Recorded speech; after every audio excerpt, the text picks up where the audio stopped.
What's up, folks? T-Biz here. It's time for some randomness. Of course, I've got to move sometime either towards the end of this year or next year or whatever, but I got to move, so I've got to make space.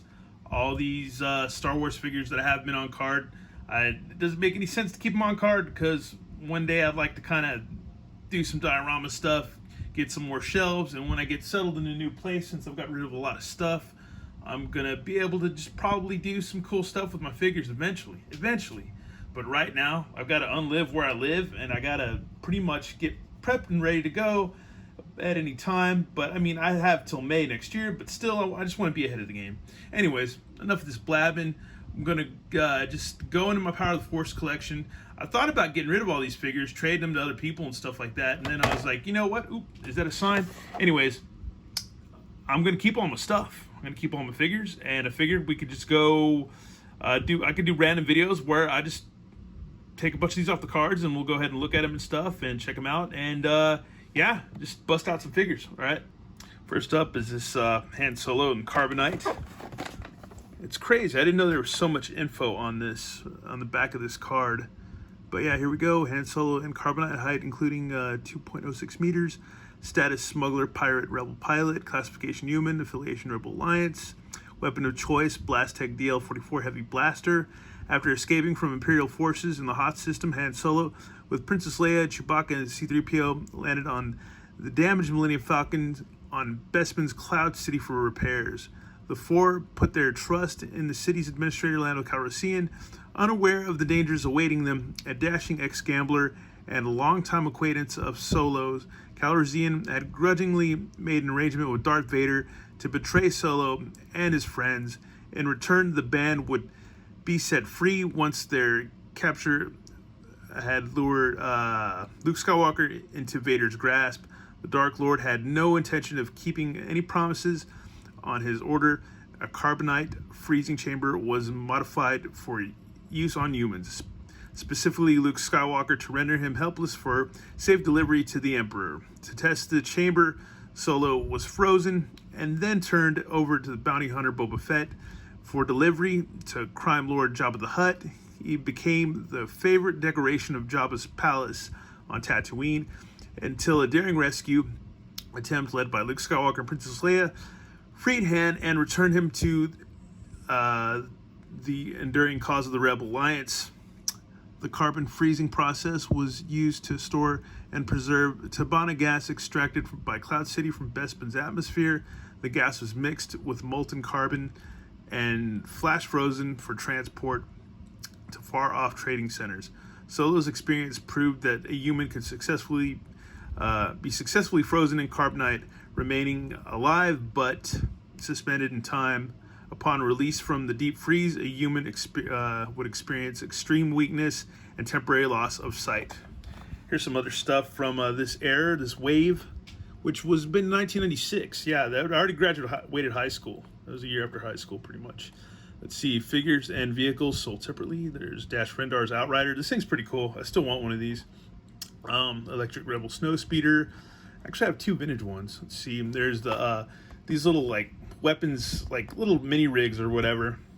There's a Smuggler Flight Pack with Han Solo, Luke's Desert Sport Skiff, and which looks like just a jet ski or whatever, or sky sled. Deluxe Crowd Control Stormtrooper.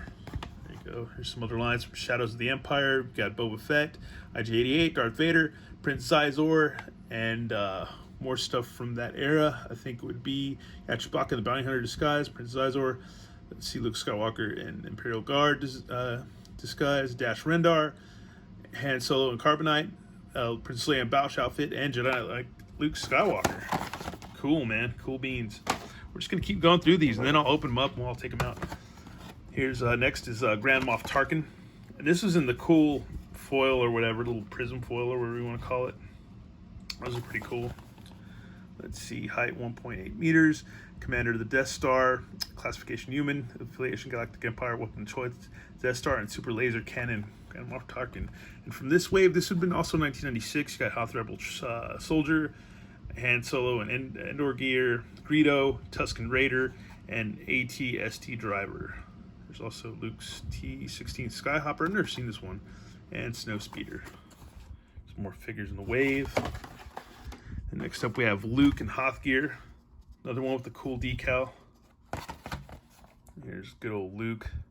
Let's see, Luke and Hothgear, height 1.75 meters, status Jedi in training, rebel pilot, human, rebel alliance, lightsaber, and blaster pistol. Some more figures from the line. You got the Jawas with the cool little light piping effect on their head. Jedi Knight Luke Skywalkers. Walrus Man, or also known as Moma Nadon, or Hammerhead. Not Walrus Man, Hammerhead. Screwed that up. Death Star Gunner and Sand Trooper. There we go. Cool. And we're moving along. And yeah, there's our good old Han Solo and the Endor gear. There's some more figures from that line. You got Lando and the Skiff Guard disguise, Bib Fortuna, Emperor, Luke Skywalker, Stormtrooper, and Bossk. And here we go. Yeah, there's good old the Emperor right there, Emperor Palpatine. More figures from the line that we've already seen. Yep, there you go. There's a look at Emperor. Next up we have also Aunt Beru. This would have been a later line, later series. And this had the little flashback photo, which she had Shmi Skywalker, Anakin's mom. And then, yeah, that was pretty cool, little gimmicky thing. And this would have been, what, 1998? So a couple years after that one wave of Power of the Force. These are pretty cool, too. You had Emperor Palpatine with electricity, lightning or whatever, R2-D2, Princess Leia Organa, and the ceremony thing or whatever, Chewbacca, Luke Skywalker, Darth Vader, and Obi-Wan Kenobi, and Yoda. So that's pretty cool. Star Wars Episode 1. This is right before Star Wars Episode 1 coming out, so that's pretty cool, 1999. All right, let's check this out. Let's see. Beru Lars was the closest thing to a mother that Luke Skywalker ever knew. She and husband Owen lovingly raised Luke as their nephew and trained him in mundane ways of moisture farming on their arid Tatooine homestead. All along, Aunt Beru understood that a larger destiny awaited Luke. Years before, on another part of Tatooine, the slave Shmi Skywalker raised a boy who would become Luke's father, Anakin Skywalker. Like Aunt Beru, she sadly understood she could only love and nurture her boy for a relatively short period of time before she had to allow him the freedom to fly on his own wings and to have a future of choking dudes across the galaxy. There's a Hoth Rebel soldier. Pretty cool figure, man. Good look at the Rebel soldier in action. There you go. More of the same. This good old Sand Trooper. There's a good scene from where they're confronting Luke and Obi-Wan about the droids. All right, let's go ahead and get these suckers open.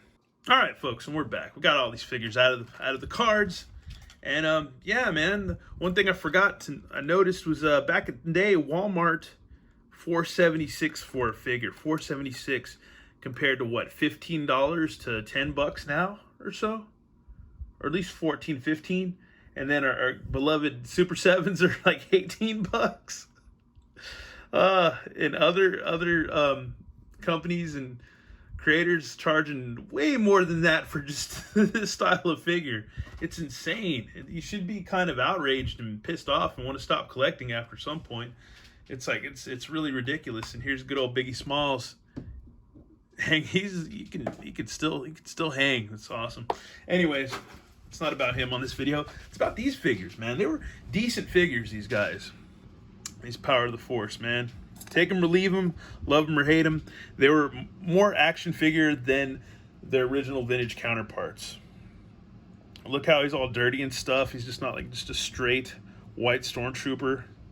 They've got just gray paint splotches all over him that actually give him like kind of like a coarse feel, like he's been out in the desert and stuff, which is really cool. And they're all posed to like a certain way, which is cool too. And the good old Grand Moff Tarkin came with some huge blasters. It actually isn't a bad figure or version of Grand Moff Tarkin, to be honest with you. Really not bad. To look at him. Really not a bad version of this guy. Very cool. Very cool. Here's a good old ant. Get this guy to stand up. Sometimes you gotta mess with them to pose them and stuff, but yeah, they will stay. Should have got my jeez. Anyways, should have grabbed my dang star stands or whatever. Here's good old Aunt Bruce serving up some good old blue milk. I like the little tampos on her outfit. It's actually a really nice touch. It's pretty cool. You can see her boots and stuff. Decent figure, man. Really decent figure.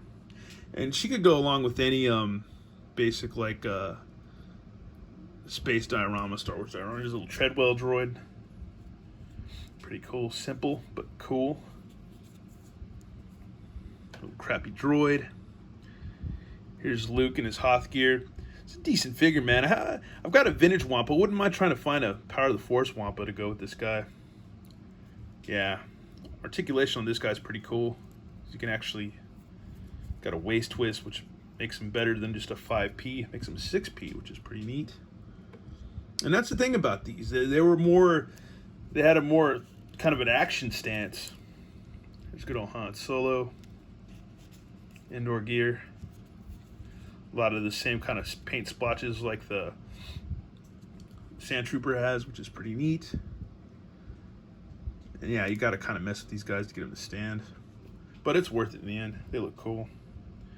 Here's the Hoth Trooper, Rebel Trooper. This guy's pretty rad, has some good detail compared to his vintage counterpart.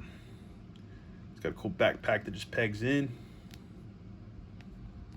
This is cool stuff, man. You could probably go around and probably find old reviews of these, but man, this is just my own personal stuff, and it's cool to go through it. And it's going to save space when I have to pack up and leave this place. So yeah, it's good old Emperor Palpatine. This is a good version of him. This is probably better than the vintage one, but it's good to have both. I think I have both. I'm pretty sure I have both. Here's good old Han and his Carbonite. This isn't a bad one. If you can't afford the, what is it, the old school Power of the Force or whatever, Power of the Jedi or whatever the hell, it's that last line of the Kenner Wave, then you can get this one, which isn't that bad. And I like these guys. They're a little bit more buff figures than compared to their vintage counterparts. But yeah, not bad, man. He's got one of those Tatooine type blasters, or the kind of the blaster like Luke had or whatever. It's pretty neat, man. But yeah, this isn't a bad little grouping of figures. Or the Power of the Force weren't bad, man. They weren't bad. We're gonna go through more Power of the Force and more Power of the Jedi pretty soon. I'm gonna try to do these videos as often as I can, maybe every night. I don't know, until I get everything organized and enough stuff situated. But yeah, that was a look at these figures, and there's that cool little flashback photo thing. I think this is the only one I have, I'm not sure. But anyways, thanks for watching, y'all. And if you like this video, let me know in the comments. And if you have any opinions on these figures, let me also know. And yeah, thanks for watching, y'all, and more videos are definitely on the way. All right, later.